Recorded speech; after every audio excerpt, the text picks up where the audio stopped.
Hi, it's Lindsay from Buy, Sell, Love Durham. Thanks for tuning in to another episode of my Tuesday morning market update. It's my opportunity weekly to share with Oshawa, Whitby, and Clarington just what's happening with real estate. Now I'm standing here, I'm up at the Conlin Road at the top end of Wilson, and behind me you can see they're stripping the land.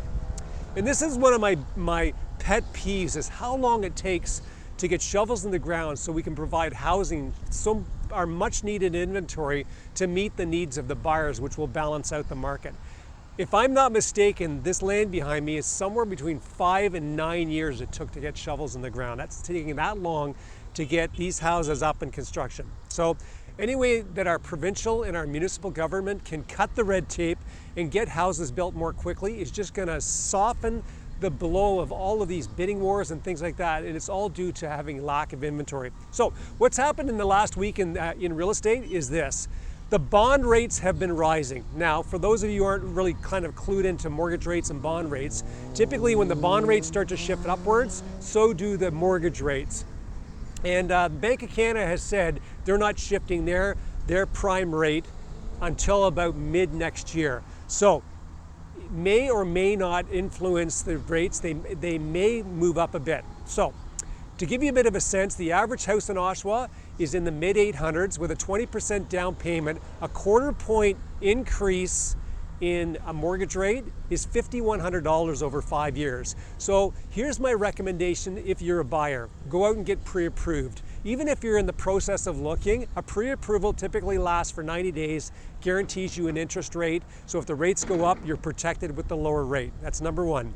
Number two, if you're a homeowner and you need to either get money out of your house, or if you have a mortgage that's coming due, I would suggest talking to a broker or your bank and lock in on a rate at today's rates. And again, if the rates shift upwards, you won't be impacted by that. Number three, if you're an investor and you own an investment property, I would highly suggest check to see if you can pull equity out of your property, because you can use that equity to put down on another rental property. Because I honestly, in my heart, believe that 5 years from now we're going to be sitting, if the values are here, they're going to be here in 5 years. So anybody who's looking at buying an investment property, there's going to be lots of money in it for equity growth over the next 5 years. So let's just jump straight into the numbers. So last week we had 190 homes come to market. That means newly listed for sale. So here's what we are the last kind of 3 weeks. Last week we had 108 properties hit the market. That was down 57 from the week before. This week we're up 82 units from the week before. So what we've seen is this. We had a long weekend. Things flattened out.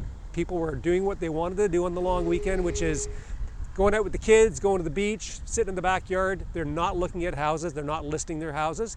We're right back on where we should be. We had 82 more units hit the market this week. That's awesome. We had 16 homes leave the market sold conditionally in the past week. We had 113 homes leave the market sold firm. So we're down marginally from the week before, but we are, like I said, up with units for sale, which is awesome. If you've got any questions about the market, please feel free to reach out to me. I can be reached at 905 area code 743-5555, or you can catch me right here or here or here at the bottom of my screen at this email address. Have a great week. Oshawa, Whitby, and Clarington.